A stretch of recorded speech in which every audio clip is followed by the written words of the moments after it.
बिस्मिल्लाहिर्रहमानिर्रहीम। अस्सलामुअलैकुम दोस्तों। हज़रत शोएब अलैहिस्सलाम का जिक्र कुरान मजीद में बार बार आया है ताकि लोग आपकी सच्ची बातों से सबक सीखते रहें। तो दोस्तों, पुराने ज़माने में मदयन नामी एक बड़ा पुररौनक शहर था। वहाँ के लोग खूब मालदार थे। तिजारत और सौदागरी इनका पेशा था, मगर वो लोग बुतों की पूजा करते थे। सौदा बेचते वक्त कम तोला करते और इसी तरह कम नापा करते थे। अल्लाह ताला ने हजरत शोएब अलैहिस्सलाम को इनके पास नबी बनाकर भेजा। हजरत शोएब अलैहिस्सलाम ने बड़ी नरमी, आजिज़ी और प्यार से इन लोगों से कहना शुरू किया, ऐ लोगों, तुम सिर्फ एक अल्लाह की इबादत किया करो, नाप तोल पूरा दिया करो, लोगों को इनकी चीजें कम तोल कर ना दिया करो, जमीन में फसाद ना फैलाया करो, और तुम सड़कों पर इस गर्ज से मत बैठो कि अल्लाह ताला पर ईमान लाने वालों को धमकियां दो और अल्लाह की राह से रोको, और इसमें काजी की तलाश में लगे रहो।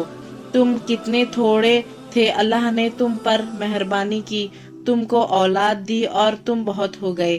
देखो, फसाद का नतीजा हमेशा बुरा होता है।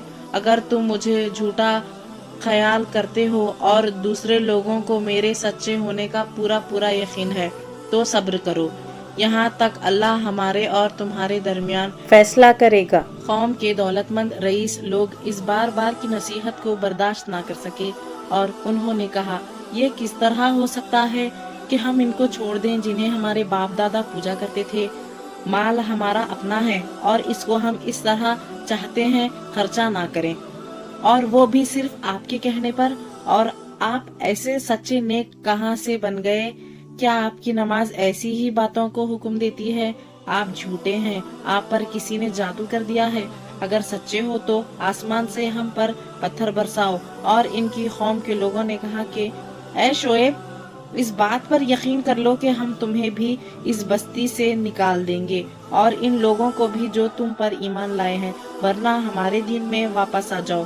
तुम बहुत कमजोर आदमी हो। अगर तुम्हारी बिरादरी के लोग ना होते तो हम तुम्हें कब के पत्थरों से मार मार कर खत्म कर चुके होते, और वैसे तुम्हारा हम पर कोई दबाव भी नहीं। हजरत शोएब अलैहिस्सलाम की कौम के लोग अपनी दौलत व रुपया पैसे के गुरूर में बार बार अपने सच्चे नबी हजरत शोएब अलैहिस्सलाम से ऐसी किस्म की बातें करते रहते। हजरत शोएब अलैहिस्सलाम फरमाते हैं कि अल्लाह ताला ने मुझे सीधा रास्ता बताया है और अपनी मेहरबानी से मुझे हलाल रोजी बख्शता है। और सब ये किस तरह हो सकता है कि जिस काम से मैं तुमको रोकता हूँ इसे खुद करने लग जाऊं? मैं तो सिर्फ तुम लोगों को दुरुस्त करना चाहता हूँ और सिर्फ अल्लाह पर भरोसा रखता हूँ। तुम लोग मेरी जिद में आकर कोई ऐसा गुनाह ना कर बैठना कि तुम पर अजाब उतर आए जैसा कि तुमसे पहले लोगों पर आ चुका है, बल्कि तुम अपने गुनाहों की माफी मांगो और आगे के लिए इसी के हुजूर में तौबा करो। तुमने अल्लाह को बिल्कुल भुला दिया है। क्या तुम मेरी बिरादरी से ज्यादा डरते हो और अल्लाह का खौफ तुम्हारे दिलों से उठ गया है? मैंने अपना फर्ज अदा कर दिया। अगर तुम नहीं जानते हो तो चंद रोज के बाद तुम्हें मालूम हो जाएगा कि झूठा कौन है और किस पर अल्लाह का अजाब उतरता है। आखिर अल्लाह का अजाब आ गया। शोएब अलैहिस्सलाम और ईमान लाने वालों को तो बच गए, और जो लोग अल्लाह की नाफरमानी करते थे वो अपने गुनाहों में बैठे रह गए और ऐसे बर्बाद हुए कि गोया इन मकानों में कभी बसे ही ना थे। तो दोस्तों, बस अल्लाह ताला के सिवा दूसरी की इबादत करना, अल्लाह ताला का भूल जाना और गैरों को याद करना, रसूल पाक सल्लल्लाहु अलैहि वसल्लम की बातें ना मानना, दिल की ख्वाहिशात को पूरा करना, कम तोलना, कम नापना, अमान व अमान के बाद जमीन पर फसाद मचाना, रुपये का गुरूर, दौलत का घुमंड करना अल्लाह को बेहद नापसंद है। जो लोग ऐसा करते हैं और तौबा नहीं करते, सही राह इख्तियार नहीं करते, आखिरकार एक दिन जरूर सजा पाएंगे और नुकसान उठाएंगे।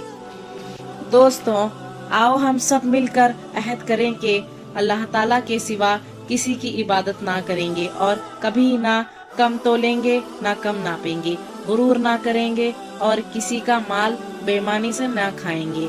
और अगर हमने ایسا کیا تو ہمارا حشر بھی حضرت شعیب علیہ السلام کی قوم جیسا ہو جائے گا۔